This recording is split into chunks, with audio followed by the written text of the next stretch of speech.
The strides and wins for the Department of Public Works and Infrastructure will be in focus. Minister Dean Macpherson will be providing outcomes from the first quarter of the ministerial and MEC meetings. Macpherson is also expected to provide an update on some of the reforms currently underway in their department. And Nqobile Madlala joins us from that briefing. Nqobile, again, we've laid this, we've set the scene for what the expectations are. So just walk us through what you've already heard and when we're likely to start to hear the first outcomes from your position as well. Well, Iman, we are expecting that the minister will walk in any moment from now. The briefing is set to start at 9:30.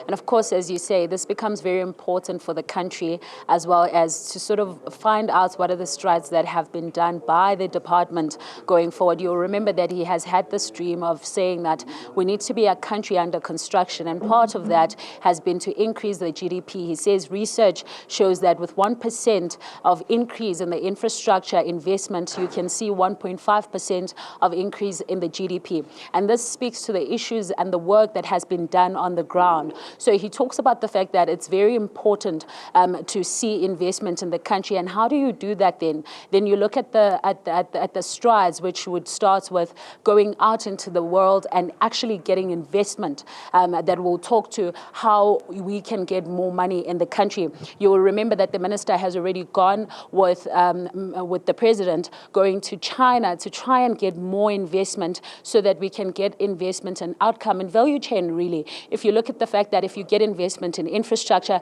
then you have various other parts that do get investments, like where do you get your cement, where do you get 1, 2, 3, and all of that creates an employment. And what does that mean? It talks to the issue of unemployment in the country. It talks to the issue of the young people that actually require employment. It talks to a lot of issues that we see on the ground. However, for that to function within the country, you also have to eliminate challenges. And what are those challenges? Which is what we have seen broadly, and we have seen this. This is the mafia, which has worked as a syndicate within the industry. So he has had to eliminate that, and that's when we saw the first ever declaration that was signed in Durban, looking at the fact that how to make sure that you take this corruption out of the investments that they're trying to do in the country. So now what we've seen is also law enforcement that has been working together with the department. So we are now going to hear if there has been any arrest and what is the way forward. Has there been any constructions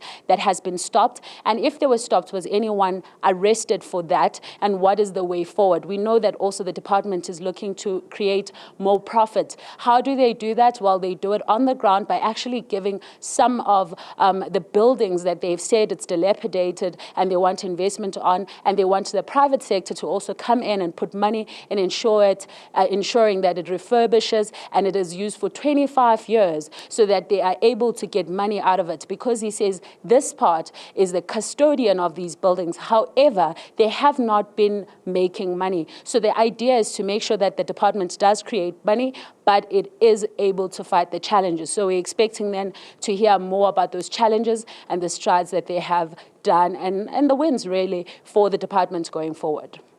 And another one to watch, Nqobile Madlala, thank you very much. And we